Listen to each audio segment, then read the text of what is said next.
Is your next gaming console already in your pocket? So I want to talk about the iPhone 15 Pro Max and my experience with it as a gaming console thus far in November of 2023.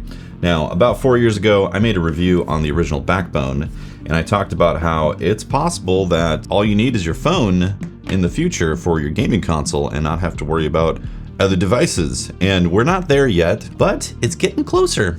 Obviously, it's not replacing my consoles because the biggest thing is the game support, and that's going to be Apple's biggest hurdle. They can throw as much hardware as they want at these devices, but if the game developers don't support it, then that's going to be their biggest issue for AAA titles specifically. Now, if you look at indie titles, they've been adopting the App Store and the iPhone model for quite some time. Games like Terraria, Dead Cells, even Minecraft, even though Minecraft's technically owned by Microsoft now, not quite an indie title at this point. But you get the idea. Like, you can play Stardew Valley on your iPhone at any point, and it's a pretty great gaming experience thus far. So really, what Apple's trying to do is bridge the gap between AAA gaming, or console quality gaming, and your iPhone. What is the problem with the iPhone right now, outside of gaming content? So there's a small collection of AAA titles already slated for the iPhone, and one of them's already out, Resident Evil Village, and I gotta say, it is pretty playable. You're not going to be maxing out the quality, and the frame rate definitely dips from time to time. If you drop the resolution completely down, it's actually a pretty great experience on the phone, so long as you have a controller with it. Because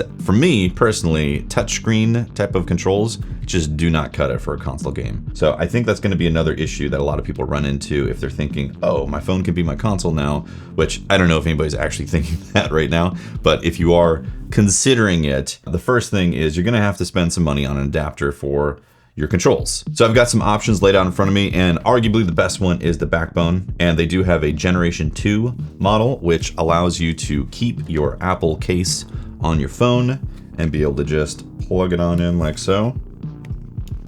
It's also USB-C, and then I'm good to go.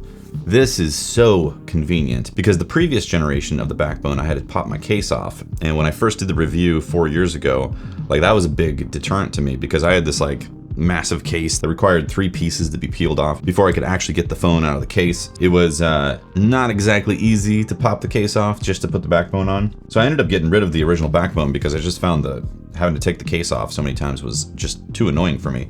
Now this, again, 15 Pro Max, so a nice 6.7 inch screen, I guess. It's OLED, it's 120 hertz refresh rate, and it has the Backbone controls right here. This feels great.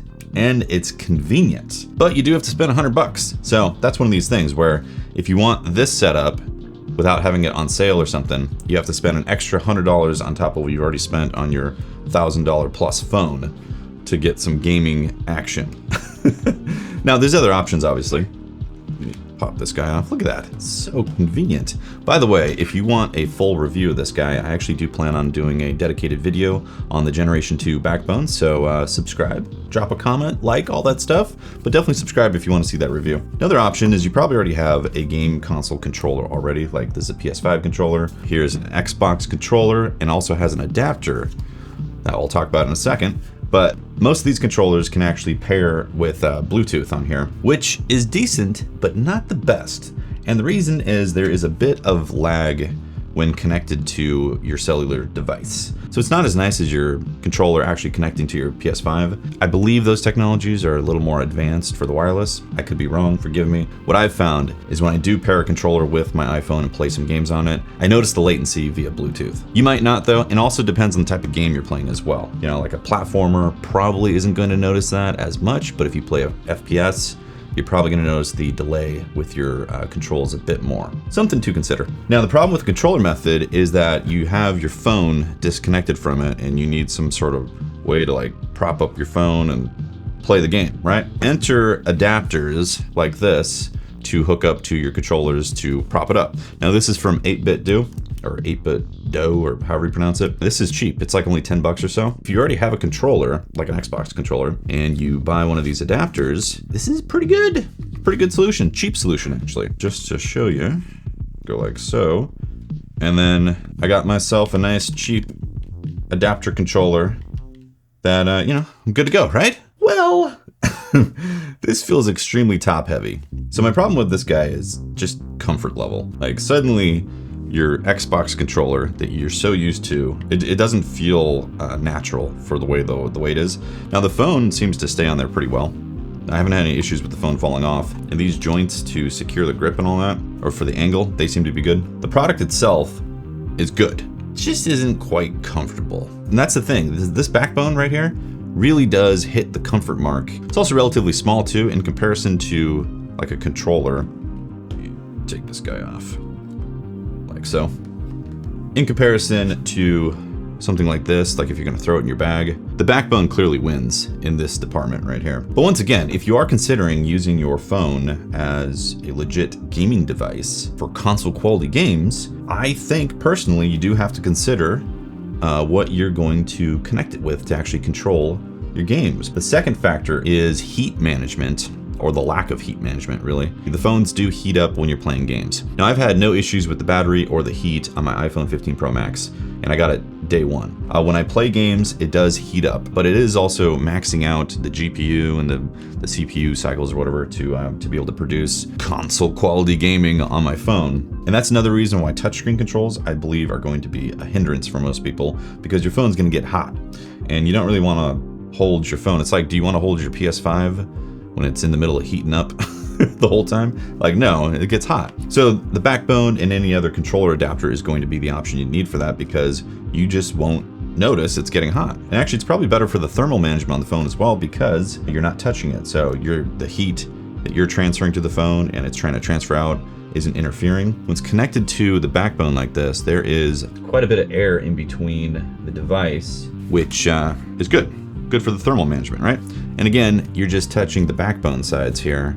You're not touching the phone, and so you don't notice it heating up. When I was playing Resident Evil Village, I actually didn't notice it heating up at all because I was using backbone. And same thing with this, although I'll admit my game time with this was minimal. Finally, I do have one more hurdle that I think people are gonna have to realize how they're going to get around, and there's really no way of getting around it without spending more money initially when you buy the phone. It's storage space. So if we're gonna get AAA titles on this, those games are gonna be big. Maybe not as big as a 4K gaming type of experience with your PlayStation or Xbox, but they're gonna be bigger than your typical App Store iOS game. Now looking at my storage space, it says Resident Evil is actually taking up 8.7 gigabytes of space. It's actually not terrible, honestly. It's one of these things where it's probably not loading the highest resolution texture maps and all that because it's a phone, so it knows that. Genshin Impact, on the other hand, is 30 gigabytes. That's pretty big already. Call of Duty is 6.5 gig or so. Diablo Immortal is 4.14, so there is some space consideration right there. And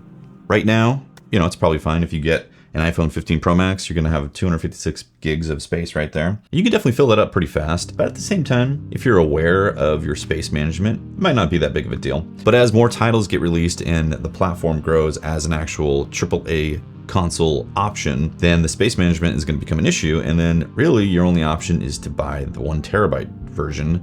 Now for me, I almost never get the bigger model because I don't need it, typically. I usually offload any data that is already big into some other thing that I'm doing, so I usually don't max out that space, and I have iCloud to take care of photo, video type of stuff. It's never really been an issue for me. But with this iPhone, now that they've introduced Apple Log recording for video stuff and potentially console quality gaming, suddenly the space issue might be relevant to me. So I might actually want a terabyte phone or a 2 terabyte phone. And I know everyone that is not an Apple user is gonna say, why don't they have an SD card slot? And yeah, it's true. Why not have an SD card slot? Granted, the card speed is gonna be a lot slower than the internal space. There's that to consider, and these are technically waterproof through a few meters deep. So I think for most people, your Steam Deck or your Switch or whatever device you're using right now for mobile gaming is probably what you're gonna continue using for console quality games at this point.